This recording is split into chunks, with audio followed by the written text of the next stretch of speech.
เล่นเอาเขาไปปลูกให้ลูกให้หลานต่อกันไปด้วยปลูกได้แต่บอกข้างหลังกับมาเลยเอาไปแล้วหัวมาเลยมาดึงไม่ได้แต่ฝ่ายปลูกได้หรือว่าดีมั้ยได้ก็มาเลยกับมาแต่งหน้ากันเลยที่ไปดึงทางใต้ไม่ใช่ไม่ใช่ไม่ได้เล่าที่เราบอกเอาต้นไทยอะไรนะเอาไปเดินไทยโดนไทยไม่เป็นนะใช่แล้ว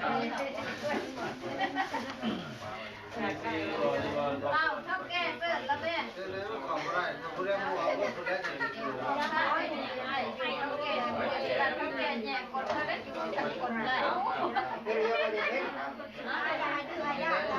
แค่ก็มาอยู่ทางหน้าแน่เลยแบบนี้ได้หรอเบื้องใต้ เอามาดูสิบาทนักเรียนอะไรอย่างนี้นักลูกเอาลงไปขาย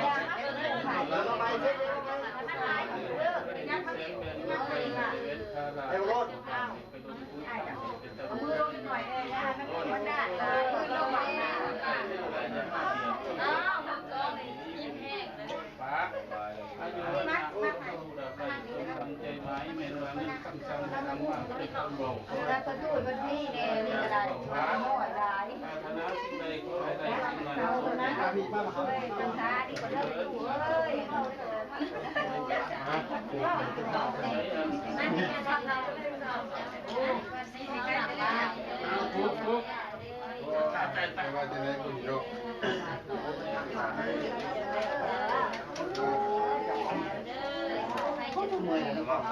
ยังบ่อยู่เนาะเซ้ยนักโทษ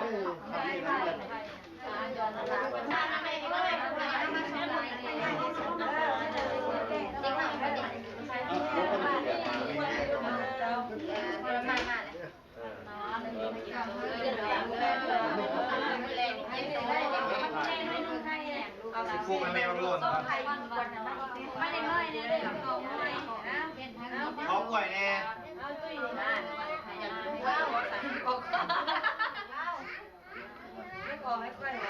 เขากล้วยแน่แล้วที่มันเป็นแมวโลนโอ้ยเห็นพักไปยังไงบอกแม่โอ้ยเรากินเป็นเอาก็ต้องมาดูก็เวลาใส่ใส่บ้างคนละนั่นนี่นะโอ้โหแมวจ้อน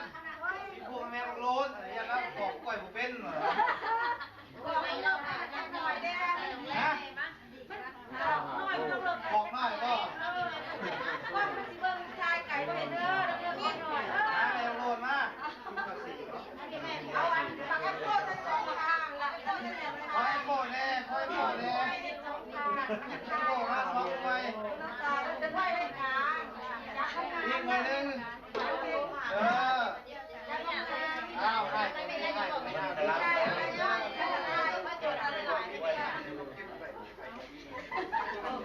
มันค่อยเล็กนั่นของข้าใช่ได้ด้วยว่าที่พูดค่ะค่ะน้ำเงินเนี่ย ยิงไปแน่ได้ยินว่าใช่มากล้วยแล้วอันนี้แม่เอาล่ำมาแล้วได้เอากล้วยไปแค่ชนะนี่เรียกกล้วยแกแล้วก็ปิ้นไปทางนั้นเลยโดนน้ำหมักไปโอ้เสื้อเนาะจะเลิกหมักต่อแล้วก็แล้วก็เพื่อนคอยเข่าไปเป็นเอาไปที่ท้อยก่อนเลยพูดอะไรกันกินแล้วเอาไปสอบก่อนนอกเข้ามามาเล่นกว่าจะมาไงหัวปวดแล้วใช่ไหมเลยอาตัวนี้ก็ละอาตัวนี้ได้ระวังไรนั่งที่นั่งที่นั่งที่นั่งได้จับจะเอาหยังนั่งอยู่หน้าได้ตัวนี้ไว้นั่นน้ำเซนเลยก็ได้ที่นั่นตรงนี้แล้วก็ให้พี่ไปนั่งอยู่ที่ดินกองก็นี่ก็ยกใส่เอาแล้วเสื้อแขนที่หมดเลยได้เสื้อก่อนเอาไปไว้เนี่ยเอาไปไว้ตาได้แล้วได้พูดมันมีสำคัญไม่ต้องอินนะคะมาไอ้กองจะเรียกแล้วหรอก็เป็นที่นี้แล้วมาขนมก็เจอแล้วแล้วก็ยิบมา จะได้กว่าเลยบ้าน ไปกันมากแค่ในเจ้าเงินก็พอเงินเราจะเต็มมากแค่เด้จะดอกเงินกันนั่นสีมาก เต็มใส่ไหน เราคณะยินเราเราควนเรานะคณะ ที่เราไม่กินเลย ให้เจ้ามัดเลยพายอะไร มันได้มาเรียนรู้นะดิ มันก็เป็นอีเมื่อนา เวลาเมาเลยสิเจอเนาะเมาจริงยิ่งดีสมดมาก จะพามาเราไปนอนบ้านแกนมุน แม่นค่ะเรา ตา จะหลายแล้ว ไม่ร้ายไม่ร้ายไม่ร้ายโอ้ยก็ร้ายเนาะมันจะแห้งเอง แล้วคนมาจอบในจอบคนที่คนเต็มขันเลย นี่เราวิ่งเข้าไป กินเหล้าโบราณมันแห้งๆได้ ยิ้มดีว่าเราคือรับไปสร้าง กินเหล้ามันแห้งๆมันจะต้องฟังมันไม่ได้ มันมัดละที่ ที่ว่าแบบโดนยังได้ได้รู้ว่าเราเข้าเรียกจะเกิดที่อะไรออกจากหัวได้อ้าวเสียงเป็นเขาเสียงบ้าบ้าเขานี่เอาอย่าเราไปให้เจ้านะไปสีขาวไม่ไปนั่งมาแถวแล้วก็ผู้ชายอยู่ในโบในโบนะเอามาทายเอาได้ยินไหมอ้าวโหได้มาเลยอ่ะก็สิบบาทนะมันหลายๆอ่ะมันเลยมาเลยอ่ะมาแล้วพูดให้เป็นเต็มวันเอามาหล่นยักษ์ยังเอามาหล่นเอาไข่บ่ใส่แล้วได้ยินแล้วมาประตูนึงหัวแล้วได้แล้วก็มาประตูไ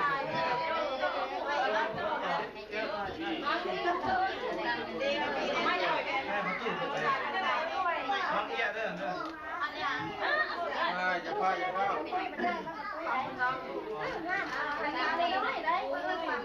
อายังไง อย่าพาเด้อไหนพ่อไหนพ่อโซ่ ผู้ใครพี่แน่สั่งมันจะเกิด เอาอย่างนี้แต่เด็ก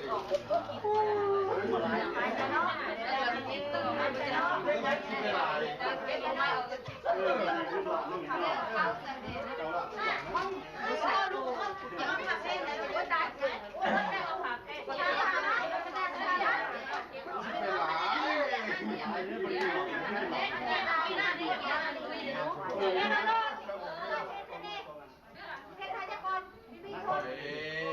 จุก เอาไปกินหลานเอาไปกับบ้านกัน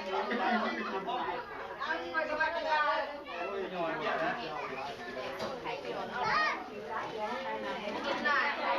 เอาไปเชียวเอาเดี๋ยวนะ มันเป็นดีเลยแต่ยังว่าทานเนี่ยแต่นี่ทำจะให้ทำให้จอยได้ มาต่อต่อ โอ้ได้แล้วถึงวันนี้ได้เลยค่ะ เอาหรือว่าไอ้สปีดเอาเลยสปีดนั่งอยู่ตัวนี้เราปล่อยจะพาตัวไหนตัวไลฟ์เอาตัวนี้เอาไปเย็นใช้ยีกับมันจะเป็นไลฟ์ มันจะเอาเสื้อ ปล่อยเท่ากัน เ